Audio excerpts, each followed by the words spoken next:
In this program, we will look at two kinds of power transmission drives, those using roller chain and those using silent chain.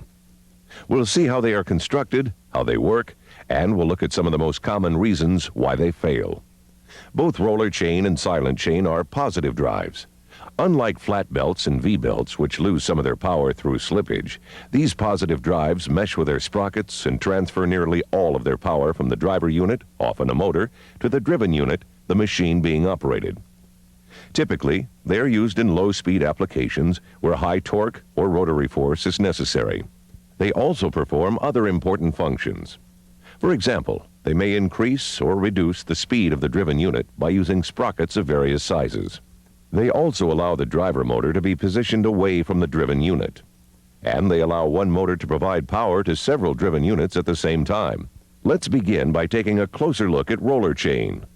Roller chain is actually made up of a series of roller links connected by pin links. The figure-8 shape of the chain's links, by the way, reduces the weight of the chain without reducing its strength. Let's look at the roller link first. It has two side plates, two bushings, and two rollers. The rollers slip over the bushings, and the bushings are press-fitted into the two side plates. This keeps the rollers in place and still allows them to spin freely around the bushings. The pin link is used to connect one roller link to the next. It has two side plates and two pins. The pins pass through the bushings of two adjacent roller links. The roller is the key element of a roller chain, since it's the part that comes in contact with the sprocket teeth.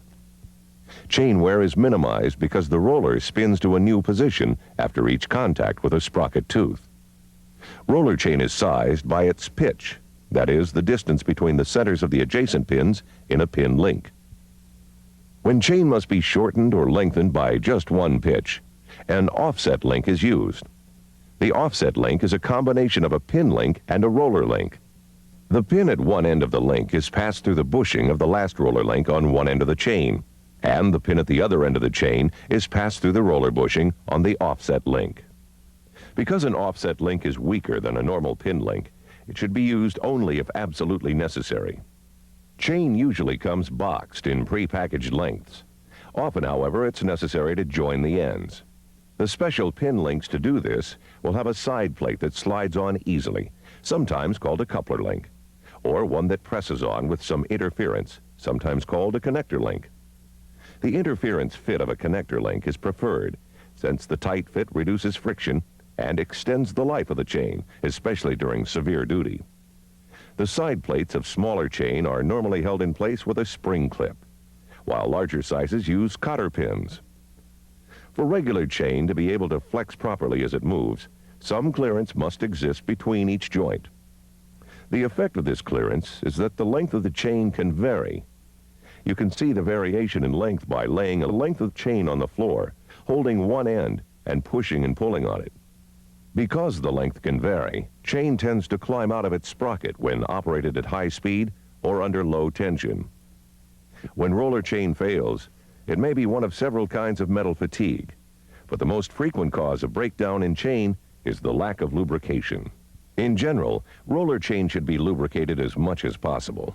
To provide maximum protection, the oil must flow freely into the joints of the chain during operation. Different oils may have to be used on different chains if they operate at different temperatures. For example, an application at normal room temperatures may require a standard SAE 30 weight oil, while an SAE 50 weight oil may be required near an oven, or an SAE 10 weight oil may be needed if operating temperatures plunge to 0 degrees. The most common method for oiling open chain is drip lubrication or an occasional squirt from a hand oil can. Be sure to oil the upper edges of the link plates so oil can coat the pin, the bushing, and the roller. To get the full design life out of the chain requires an oil covering, like an oil bath, through which the chain moves. At very high speeds, a pressure system should be used to spray the oil directly onto the chain during operation. Chain that is inadequately lubricated will often develop a rusty-looking discoloration. Roller chain may also fail from metal fatigue. One kind of fatigue occurs on the side plates. A crack forms, then gradually lengthens until it splits the plate. This type of failure normally occurs when a chain is continually overloaded. Another kind of fatigue occurs on the rollers. Small hairline cracks develop on the outside of the roller, then gradually eat their way through. At this point, the roller can actually fall off. This failure usually occurs when roller chain is operated at high speeds, which constantly hammers the roller on the sprocket. A third kind of fatigue is called crystallization embrittlement. This is a molecular disturbance of the metal in the chain when it is operated in relatively high stress, corrosive conditions, or when it comes too near to plating solutions. The metal cracks as it ruptures from the inside. Any sign of metal fatigue indicates the chain should be replaced. Generally, that means replacing the entire chain, not just individual segments. That's because in most applications, roller chain wears evenly throughout its length.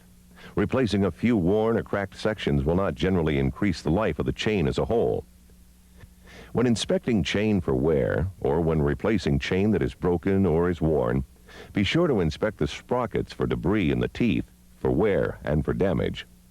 Installing a new chain on a worn or dirty sprocket, or running a worn chain on a new sprocket, will cause rapid wear of the new chain or the new sprocket. Sprockets that need to be replaced will be clearly worn when compared to a new sprocket. Worn sprockets may be sharpened to an almost knife-like edge. Their teeth may be misshapen, or the chain may bind and run roughly over the sprocket. There are several types of sprockets and hubs. The A, or plate sprocket, has no hubs, while the B sprocket has a hub on one side, and the C sprocket has hubs on both sides. The fourth type, the D sprocket, has detachable teeth, which are bolted on and used in applications where teeth may have to be replaced, but the hub cannot be removed. Sprockets normally come with hubs bored to standard sizes, so larger shafts may require sockets bored to fit them, sometimes with a keyway added. Some sprockets' hubs have adjustable bores. The most common are the QD, or quick disconnect, and the taper lock. These units are tapered to fit inside the sprocket, and a gap acts like a spring. Tightening the bolts clamps the hub tight to the shaft. Now let's take a look at the other kind of chain drive, silent chain.